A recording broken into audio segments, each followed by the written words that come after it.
In the quiet neighborhood of Maple Grove, Karen was known for her strict demeanor. She had a bright green lawn that she tended meticulously, making sure that every blade of grass stood tall and proud. For Karen, peace and order were the most important aspects of her life. Loud noises were her biggest annoyance, especially when they came from kids playing games nearby. Karen would often peer out from behind her curtains with disapproval when she saw children laughing and running around in front of her house. To her, their cheerful shouts felt like chaos invading her serene space. The sound of their joyous giggles turned into a source of irritation, and she couldn't help but feel that their fun disrupted her tranquility. One sunny afternoon, as a group of neighborhood kids played tag near the edge of her lawn, Karen could no longer contain herself. She burst outside, waving her arms in frustration as she yelled at them to stop running through what she called her territory. The startled children paused mid-game, eyes wide with confusion. They hadn't meant to bother anyone, they were simply enjoying the beautiful weather and each other's company. This confrontation set off a ripple effect throughout Maple Grove, leading to unexpected reactions from parents and neighbors alike as they began to rally for the children's right to play freely. Maple Grove was a vibrant neighborhood, filled with the sounds of laughter and playful shouts. Children of all ages would gather on sunny afternoons, turning the streets into their playground. Tag was a favorite game, where kids raced around, dodging and weaving as they tried to avoid being hit. Their joy echoed through the community, bringing smiles to faces of parents watching from porches and neighbors tending to their gardens. The sight of children playing brought a sense of life to the otherwise calm area. Families often enjoyed evening walks, and the warm air was filled with cheerful chatter. The neighborhood park was a popular spot, where swings swayed back and forth and slides were constantly occupied. It was a place where friendships blossomed and imaginations ran wild. However, not everyone shared the enthusiasm for this lively atmosphere. While most embraced the noise as a symbol of childhood joy, Karen's perspective was different. She viewed the sounds as disruptive rather than delightful. Despite her discontent, the other residents cherished these moments of laughter and play, recognizing that children's games were an essential part of what made Maple Grove feel like home. As parents exchanged knowing smiles while watching their kids, they felt a sense of community that Karen's strictness could never dampen. They were determined to protect their children's right to enjoy their childhood freely. One bright afternoon, the children of Maple Grove gathered once again for a spirited game of tag. The sun shone overhead as they dashed around, their laughter filling the air with joy. They chased each other across lawns and down driveways, a whirl of energy and excitement. But from her spot behind the curtains, Karen watched with growing irritation. Unable to tolerate it any longer, she stormed out of her house, her face flushed with anger. The moment she reached the edge of her lawn, she raised her voice to address the group. "Hey! What do you think you're doing?" she shouted, causing the kids to freeze in surprise. Their smiles faded as they turned to face her, confusion written all over their young faces. Karen's words poured out like a dam bursting. "You're being too loud. This is my yard, and you're disrupting my peace." Her tone was sharp, and the authority she tried to wield felt heavy in the air. A few of the older kids looked at each other nervously, they hadn't meant to upset anyone. "Sorry," one brave child piped up, but Karen wasn't satisfied. She continued to scold them until they eventually shuffled away, their game interrupted and spirits dampened. Despite their retreat, Karen felt no relief. Instead, she was left with a simmering frustration that would soon stir deeper tensions within the neighborhood. As the children retreated, whispers of concern spread among the nearby parents who had been watching from their porches. They exchanged worried glances, feeling a surge of protectiveness for their kids. How could Karen confront them like that, they wondered. This was their neighborhood too, and the laughter of children should be welcomed, not scolded. One father, Mark, stood up from his seat and marched over to Karen's yard. He had always believed in letting kids be kids, and today was no different.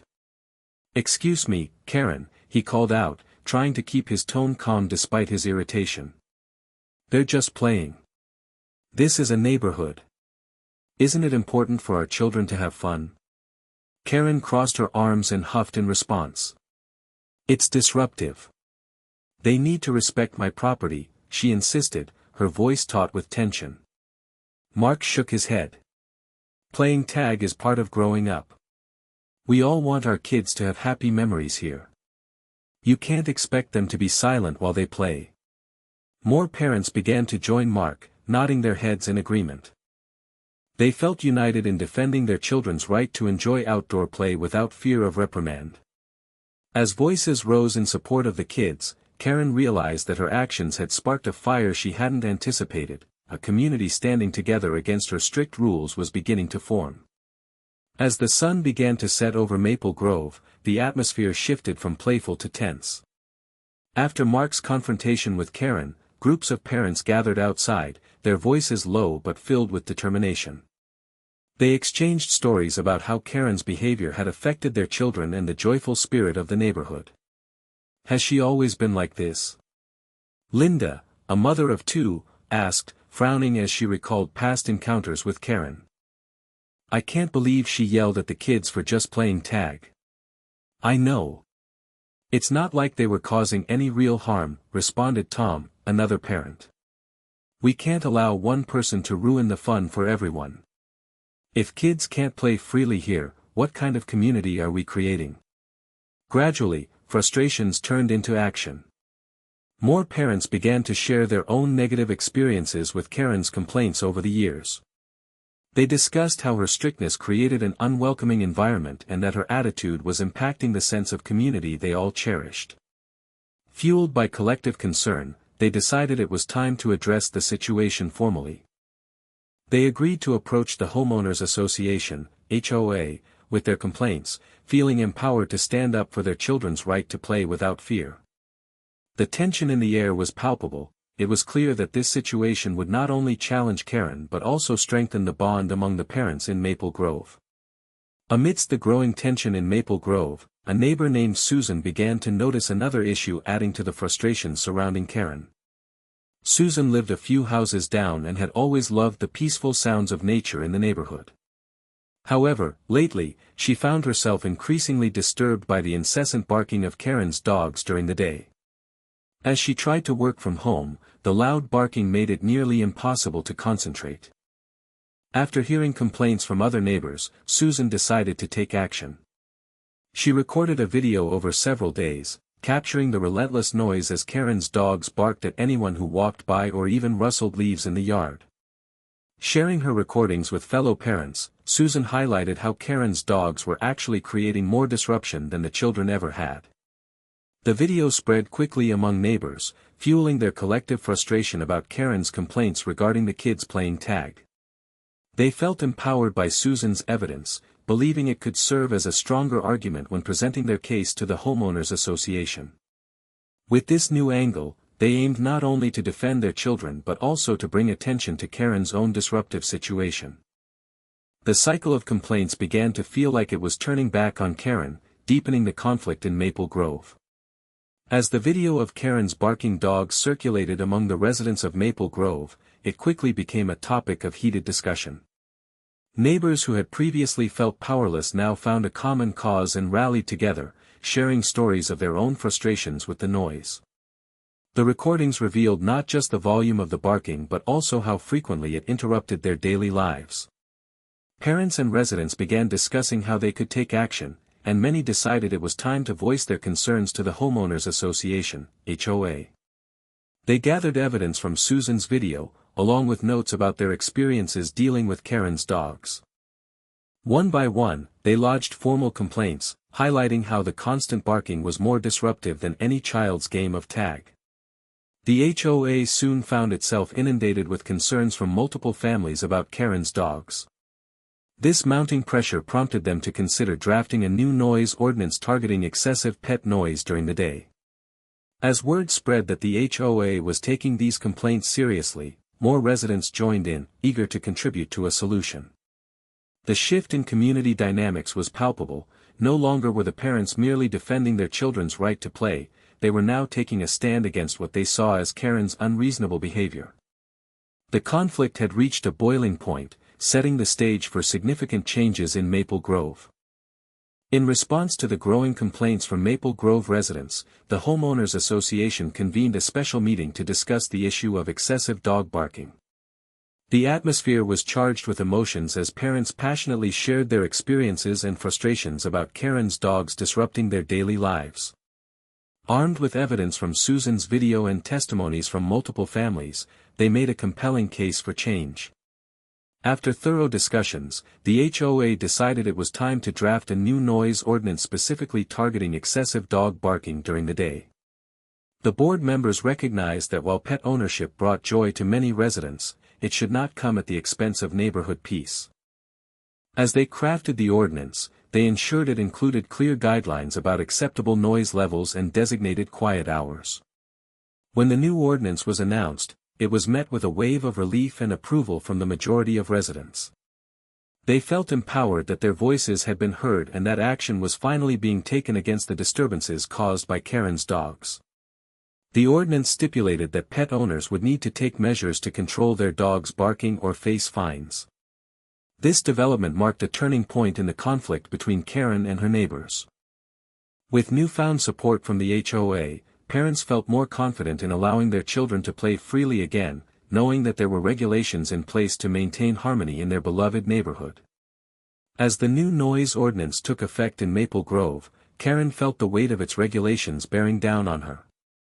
Determined to avoid the daily fines that came with failing to comply, she reluctantly decided to install bark collars on her dogs.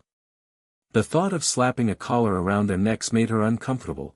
She had always prided herself on allowing her pets the freedom to express themselves. However, the pressure from her neighbors and the HOA loomed larger than her principles. On a weekend afternoon, she made her way to the local pet store, feeling a mix of frustration and defeat. As she browsed the aisles filled with shiny collars and training gear, she couldn't shake off the feeling that she was being backed into a corner by the very community she had once felt so superior within. Once home, Karen fitted the bark collars on her dogs, hoping they would adapt quickly. She watched through the window as they fidgeted and barked softly at passing cars and neighbors walking by.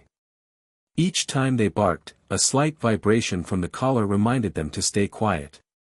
While it brought her some peace of mind regarding potential fines, it felt disheartening to see her dogs bound by this new restriction.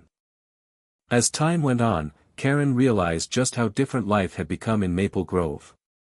The once lively neighborhood sounded calmer now, but in return for tranquility, there was a lingering tension between her and the parents who proudly championed their children's need for playful noise. With Karen distracted by her dog's new barking restrictions, the children of Maple Grove felt a surge of freedom return to their playtime. Determined to make their presence known, they gathered once again for a game of tag, but this time they came armed with air horns. As they scurried across the lawns, darting around driveways and laughing with delight, the sound of playful shouts was amplified by the squeaks of air horns. Each time a child was tagged, the celebratory honking echoed through the neighborhood, ensuring that no one could miss their spirited fun. The kids found the perfect balance between making noise and having a good time while providing a humorous jab at Karen's earlier complaints. The parents watched from a distance, chuckling at the cleverness of the children's antics. They felt relieved to see their kids enjoying themselves without being stifled by Karen's strictness. The sounds of laughter mixed with honking created a lively atmosphere that filled the neighborhood with joy. Meanwhile, Karen peered through her window, feeling increasingly overwhelmed. The noise was back, but now it seemed louder than before, and it struck her as ironic that her efforts to silence one disturbance had only encouraged another. Realizing she couldn't escape the sounds of childhood, she began to question if perhaps there was more to community than just peaceful lawns and quiet days. In the end, the events in Maple Grove took a humorous turn as the children found a way to outsmart Karen while still enjoying their right to play. Armed with air horns, they turned what could have been a stifled playtime into a joyful celebration that echoed throughout the neighborhood. Their laughter and playful noise not only reclaimed their space but also reminded everyone of the spirit of community. As Karen peered through her window, overwhelmed by the spirited chaos outside, she couldn't help but chuckle at the irony. The same children she had tried to silence were now making their mark with creativity and enthusiasm, highlighting that sometimes joy can't be contained. It became clear that even though Karen sought order and quiet, her strict approach only encouraged resilience and playfulness among the kids. This experience served as a reminder to all in Maple Grove that community spirit thrives best when everyone embraces laughter and shared experiences. Children need to play and express themselves. After all, it's these moments that knit neighborhoods together. Perhaps it was time for Karen to let go of her rigid expectations and discover the value of being part of a community, one filled with life, noise, and the unbreakable bonds formed through shared joy. In this lively neighborhood, childhood would always find a way to shine through, no matter the obstacles.